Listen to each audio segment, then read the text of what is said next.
Yo, what is going on, everyone? It's me, Mr. Premps, and I am back with another One Piece review and analysis, and chapter 1014 is out. Well, at least the scans.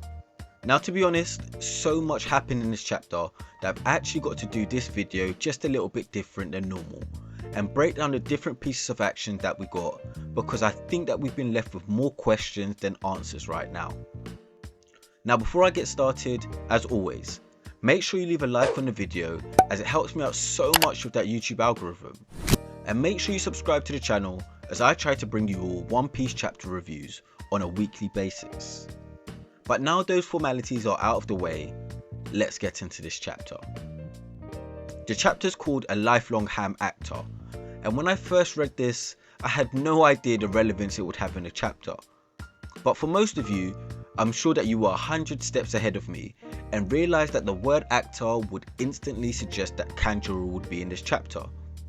But I'll cover that off in a bit, because the chapter begins with the fallout of Kaido and Luffy, and man, I almost don't know what to say, because we see Luffy continuing his fall from the top of Onigashima, which might feel like the longest fall in history. But I appreciate that Oda has just taken us back as if it's just happened just now. And in the meantime, Kaido is continuing his soliloquy, confirming that yes, as we had all previously seen, Luffy has indeed been able to coat his attacks in Conqueror's Haki.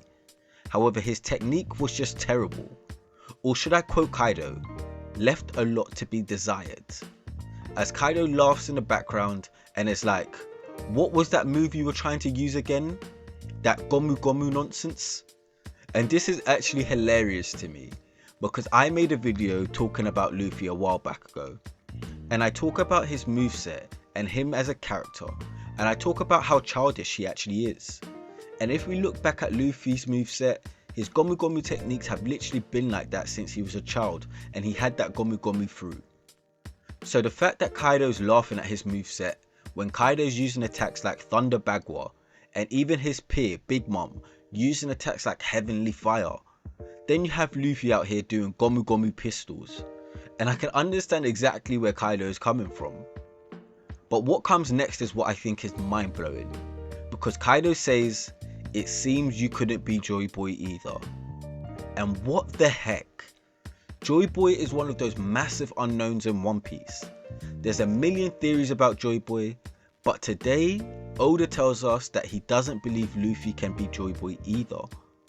And I think we can split this up into a couple of points, because what exactly occurred for Kaido to suggest that Luffy cannot be Joy Boy? Had Luffy been able to defeat him, would that mean that he could be Joy Boy?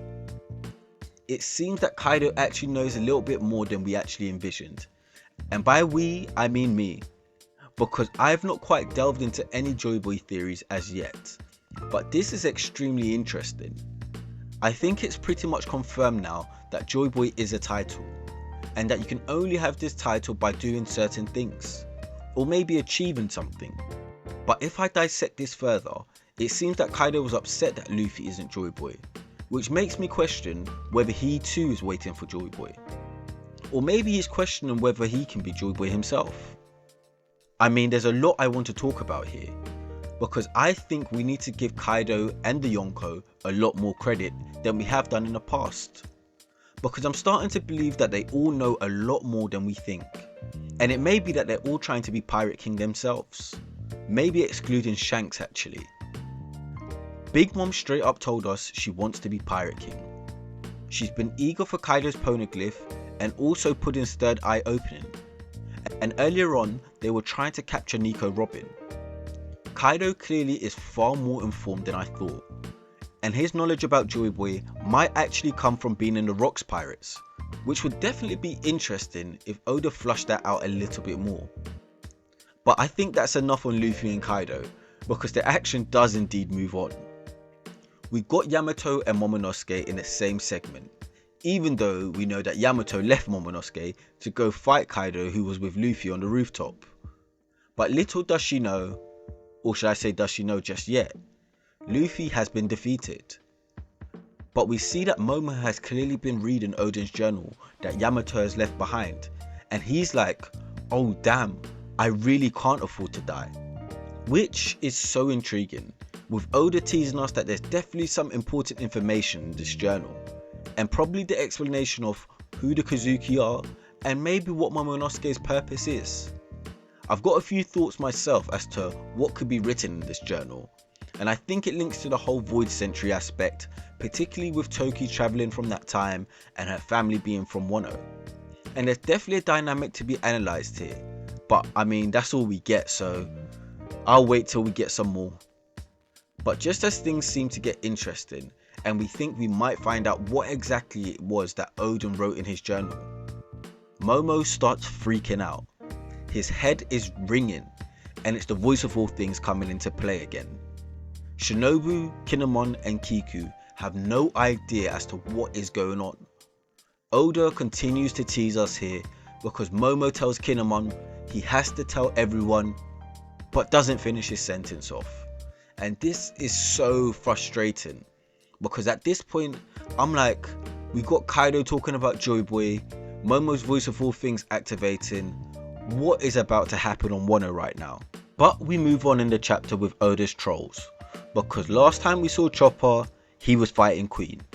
But I didn't expect that to particularly last long, particularly with Perospero heading that way. But it seems that this fight is still ongoing, and I don't know if Oda used this to hype up Chopper or what, because it appears that Chopper is reaching his limit. His Rumble Ball has allowed him to stay at Monster Point, and clearly with the help of others he's been able to hang with Queen. But now it seems his attacks aren't having any effect. Chopper then goes into a flashback to a conversation that he had with Caesar Clown, talking about his gigantification, or should I say Monster Point, only lasting about 3 minutes, effectively being useless. And Caesar talks about having a new formula that could take it to 30 minutes, although there may be some side effects. So evidently, given that Chopper says he has less than 10 minutes left, I think he may actually be using Caesar's Rumble Ball, and that's what is letting him hang with Queen for now. But I'm sure we'll find out a little bit more on this as we progress. Also, as a side note, Perospero seems to be on Queen's side, as he's been shooting arrows at Chopper, and what also appears to be anyone who has been on Chopper's side. Moving on, we get the news of Luffy's defeat, and everyone's immediate reaction to this. Kaido finds out where Momonosuke is from the Marys, and so Kaido says he'll make his way there. However, in the meantime, the Marys should ensure that everyone on Onigashima knows that Luffy has been defeated, and anyone who surrenders will be spared. And I mean, you can just see the looks on everyone's face. They're all in their battles, and honestly, they just can't believe that Luffy of all people would be defeated. Particularly as the Marys try to dishearten them even more by telling them that his corpse is now in the sea. And I don't know what everyone's going to do now, and I don't know what they're going to do moving forward. But these are the Straw Hats. I don't see them ever giving up on Luffy. So let's see how this goes. But I've got to go back to Momonosuke, because Kanjuro has pulled the same trick again on Momo, Kinemon, Kiku and Shinobu. He's pretended to be Oden again. And I mean Momo, who at this point can't tell his right from his left, is like, "Dad, is that you?" However, the Scabbards know that it's not. Fool me once. But it seems they've been fooled again, because as Kiku goes to attack Kanjuro, she couldn't bring herself to cut him, but in return received a devastating fatal blow from Kanjuro, which does make me wonder whether Kiku can actually survive this. And the only hope I have for this is that Izo isn't there to witness her death. But Kinemon can't handle this. He's seen his sworn fellow retainer dying in front of his eyes.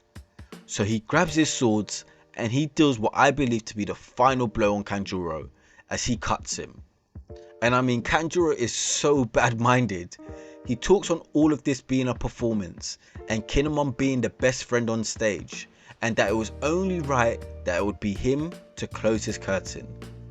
And I really want someone to dissect Kanjuro's character, because I don't think I can give it enough justice. This guy is so cruel, man. But here comes the finale, because Kaido arrives. Kinemon literally tells Shinobu to get Momonosuke out of there now. And the first thing that Kaido does is come in with his club and absolutely decimate Kinemon. And that was definitely infused with Conqueror's Haki. And I'm afraid to say it, but I think Kinemon might be finished. He is absolutely folded, and Kaido's one attack has broken his swords. And I mean, I can only hope that Kinemon is alive now, but that pretty much brings the chapter to an end, as we get the final panel of Onigashima hovering over Wano's mainland. And there's no break next week, so only 7 more days until we get some more hype. But man, what a chapter. So much is happening, and there's so much teasing from Oda. What is going on with this Joy Boy stuff? What voices is Momonosuke hearing? And how does the Alliance come back from this partial defeat, should I say? Let me know down in the comments. What are you all expecting in chapter 1015? And what was your favourite part of this chapter? But as usual, if you like anything I've had to say, please make sure you leave a like on the video. And if you like weekly One Piece reviews, make sure you subscribe to the channel so that you never miss out when I drop more reviews just like this. Safe.